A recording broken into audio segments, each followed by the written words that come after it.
Now let's take one more example. So here we have an example of a product A that you have purchased in quantity of 100. So the unit cost is $55. Total cost is $5,500. The supplier has given you a discount of 5%. You have to pay 7% duty on it.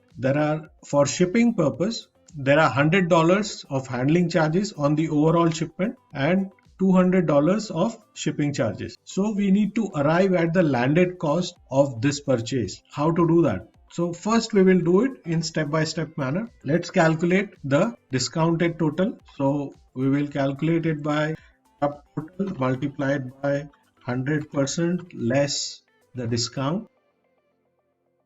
This is the discounted subtotal. Then we will add duty to it. So we are going to add duty to this particular value, 100% plus the duty rate.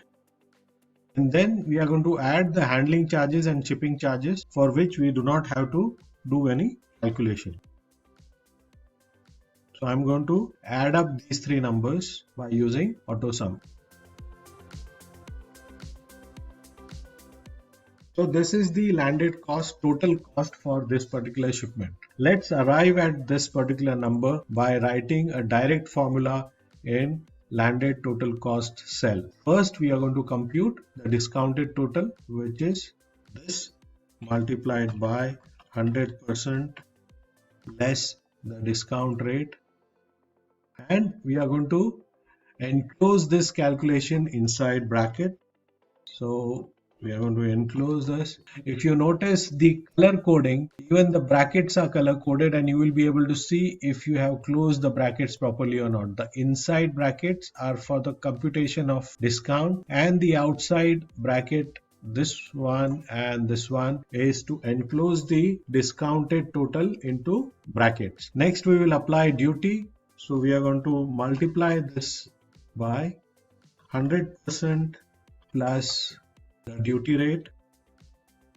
Then we need to add to this calculation the handling charges and shipping charges. So either you can encapsulate the entire calculation into brackets. So let's do that. So this is total calculation so far, and we will add to it the handling charges and total shipping charges.